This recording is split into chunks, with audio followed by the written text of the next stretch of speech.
Welcome to tele star update. তবে কি এইবার ফুলকি ধারাবাহিক ছেড়ে দিচ্ছেন ফুলকি অর্থাৎ অভিনেত্রী দীপানি মণ্ডল? ফুলকি ধারাবাহিকের মাধ্যমে দর্শক মহলে পরিচিতি লাভ করেছে দীপানি। এবার তার জীবনে এলো নতুন কাজের সুযোগ। শোনা যাচ্ছে এবার বাংলা ধারাবাহিকের গণ্ডি পেরিয়ে বাংলাদেশি নাটকে দেখা যাবে ছোট পর্দার ফুলকিকে।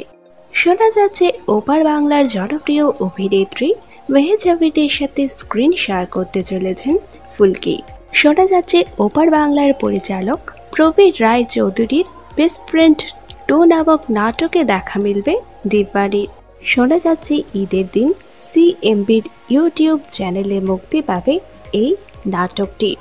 আর এর মুখ্য ভূমিকায় রয়েছে ওপার বাংলার অভিনেত্রী মেহজাবিন চৌধুরী এবং ফারহান আহমেদ জোবান। শোনা যাচ্ছে প্রধান চরিত্রে না হলেও একটি গুরুত্বপূর্ণ চরিত্রে থাকবেন দিব্যানী। তাই দিব্যানীকে এই নতুন নাটকের প্রমোতে দেখে অনেকেরই প্রশ্ন, তবে কি ফুলকি ছাড়ছেন অভিনেত্রী? তবে এমনটাই কিছু হচ্ছে না। নাটকে দেখা গেলেও ধারাবাহিকে সমানভাবে কাজ চালিয়ে যাচ্ছেন ফুলকি। ফুলকির এই নতুন কাজের জন্য আপনারা কারা কারা এক্সাইটেড তা নিচে অবশ্যই কমেন্ট করে জানান।